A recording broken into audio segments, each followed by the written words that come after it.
Anong isda ang lumilipad? Eh di flying fish.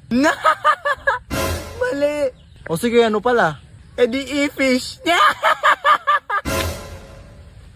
O ito, isa pa.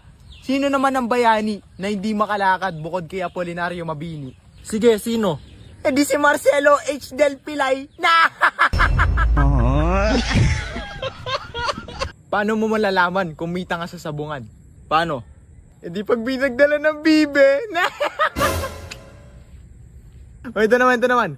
Paano mo malalaman kung may mas tanga pa sa sabungan? May mas tanga pa doon? Oo, meron. Sige, paano? Eh di pag may pumusta sa bibe. O ito, last. Paano mo malalaman kung may sindikato sa sabungan? Paano? Eh di pag nanalo yung bibe. Bilangin mo to. 1, 2, 3, 4, 5, 6, 7, 8, 9, 10. 10.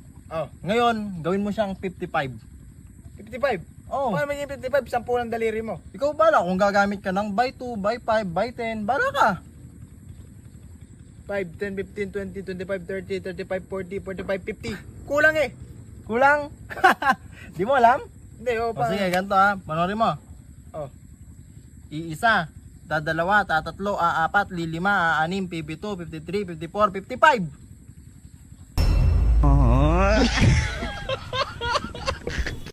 Magaling ka sa arithmetic, di ba?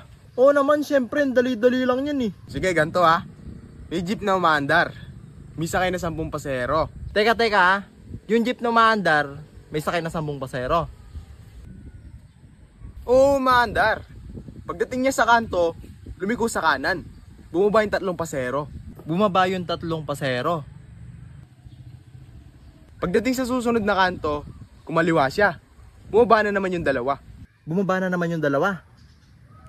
Pagdating sa susunod na kanto, sumakay yung 3. Sumakay yung 3. Tapos, pagkanan niya ng ganyan, sumakay na naman yung 1. Sumakay yung 1. Tapos dumiretso, kumaliwa, bumaba na naman yung 1. Teka. Bumaba yung 1. Ang tanong, ilan ang 8.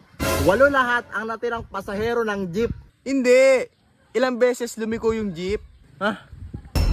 Akala ko pasahero. Bakit nakayuko yung mga big pag bagong panganak? Bakit? Nahiya sila kasing mama nila baboy. O ito, bakit hindi mo pwedeng gamitin ito pang kulangot? Kasi malaki. Mali! Bakit pala hindi pwede? Eh sa akin to eh! Gamitin mo yung sayo! Anong tawag sa tae na hindi mo inaasahan? Ano? Eh di unpredictable. O ito. Knock. Who's there? Ako maba. Ako mabaho. Buti alam mo.